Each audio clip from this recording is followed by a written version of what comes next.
অসমৰ জনপ্ৰিয় অভিনেত্ৰী প্ৰিয়ম পল্লৱীয়ে হঠাৎ দিলে এটা বেয়া খবৰ। হঠাৎ দুখত কান্দি উঠিছে প্ৰিয়ম পল্লৱী। আচলতে প্ৰিয়ম পল্লৱীৰ হৈছে কি সবিশেষ এই ভিডিঅ'ৰ জৰিয়তে আপোনালোকক জনাবলৈ চেষ্টা কৰিম।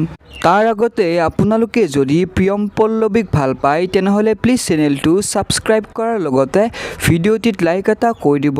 তেনেহ'লে আপোনালোকে প্ৰথমে এই ক্লিপটো চাওক। মই ভাবোঁ এজন শিল্পীক তেখেতে পইচা দি পেলাই ৰাখিছে বা তেখেতৰ থিয়েটাৰখনৰ এজন অংশীদাৰ হিচাপে নাৰাখক, কিন্তু সিমানখিনি তেখেতৰ যিমানখিনি গুৰুত্ব। আচলতে বন্ধুসকল, প্ৰিয়ম পল্লৱীয়ে থিয়েটাৰত অভিনেত্ৰী কৰি থকাৰ অৱস্থাতে তেওঁ আচলতে পাবলগীয়া ধনসমূহ সময়মতে নোপোৱাৰ বাবে এনেকৈ দুখত ভাগি পৰিছে। এজন অভিনেত্ৰীৰ লগতে যদি পইচাৰ সংঘাতৰ সৃষ্টি হয়, আমাৰ নিচিনা সাধাৰণ মানুহৰবোৰৰ লগত কেনেকুৱা হ'ব? তো গতিকে আপোনালোকে এই ভিডিঅ'ৰ জৰিয়তে সকলোবোৰ গম পালে।